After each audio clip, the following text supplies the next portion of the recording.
Hey everyone. So we are at the 11th hour and tomorrow, that is from 3rd of August, we are going to begin with our BITSAT exams. So here I am in front of you with a final message for you all. So my message to you at this last day is that there is always more that you could have done. But do you know what is more important?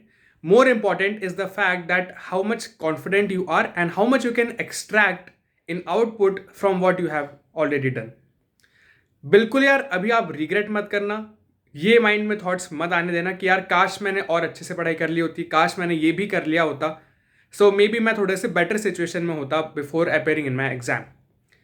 ज़्यादा important चीज़ यार अब ये है, अगर आपका कल या परसों या नरसों एग्जाम है बिटसैट का, तो ज़्यादा इंपॉर्टेंट चीज़ ये है कि जो भी आपने पढ़ा है आप उसका कितना अच्छे से यूज़ कर सकते हैं, right? And for that you need to be really really calm and relax.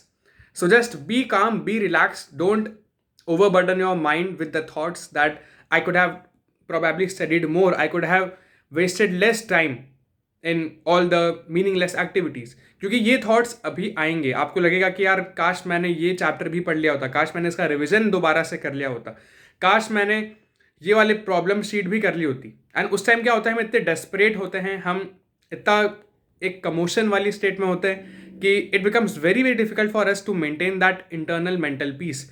हम रिलैक्स स्टेट से बहुत ज़्यादा नर्वस और एंक्शस हो जाते हैं. So just understand this thing कि जो भी आपने कर लिया है, जो भी आपने नहीं करा है, it is not at all going to be a very big change maker in your result. क्योंकि आप अगर लॉन्ग टर्म से आप कंसिस्टेंटली एक लॉन्ग ड्यूरेशन में पढ़ाई कर रहे थे, then definitely that is going to pay you off in your exam. So just be relaxed, be calm. जो भी आपने पढ़ा है that is certainly going to help you in gaining whatever marks you are aiming for, right? बिल्कुल free mind से जाना यार, कोई टेंशन नहीं, कोई रिग्रेट नहीं लेनी, क्योंकि अब वैसे भी इतने कम टाइम में we can't do much things. अगर आपका एग्जाम एंड में है 8th या 9th को, then still you have got 6, 7, 8 days. But अगर आपका एग्जाम कल है, परसों है, 4th को है, 5th को है, then we have very less time, right? So ज़्यादा टेंशन नहीं लेनी. जो भी आपने पढ़ा है, अगर आपने शॉर्ट नोट्स बनाए तो आप उसको रिवाइज कर लीजिए. अगर आपने कुछ इंपॉर्टेंट क्वेश्चंस को मार्क करा हुआ है, then you can just go for solving them once और just have a look at the solution of them. बिल्कुल रिलैक्स्ड स्टेट ऑफ माइंड में. प्रॉपर 6 to 7 आवर्स की हमें स्लीप लेनी है, प्रॉपर डाइट लेनी है, ना ज़्यादा हैवी ना ज़्यादा लाइट, ठीक है?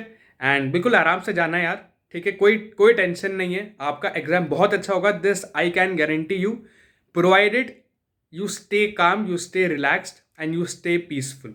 अगर आपका माइंड अच्छा है ना यार, तो आप डिफिकल्ट से डिफिकल्ट क्वेश्चन बहुत ईजिली कर दोगे.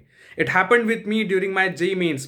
3 क्वेश्चन थे आयनिक इक्विलिब्रियम के, a chapter that I didn't even touch, but मैंने एनसीईआरटी का बेसिक पढ़ा हुआ था and I was that with a very peaceful, very relaxed state of mind. So when I encountered those questions, I tried to execute, I tried to implement whatever I had studied from the NCERT. And out of those 3 questions, मेरे 2 सही हो गए, right? So why can't it happen with you? हो सकता है आपका revision कम हुआ, हो सकता है आपका सिलेबस पूरा कंप्लीट नहीं हुआ, बट स्टिल जो भी आपने पढ़ा है, जितना भी आपने पढ़ा है, you can definitely reap the fruits that you want to through that much input as well.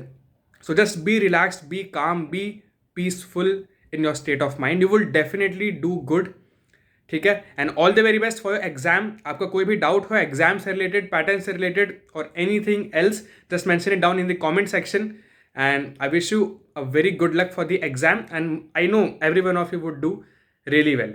So my best wishes to you all and let's meet after the exam during the counseling process. Till then, stay happy, stay focused, keep preparing, keep revising. Jai Hind, Vande Mataram.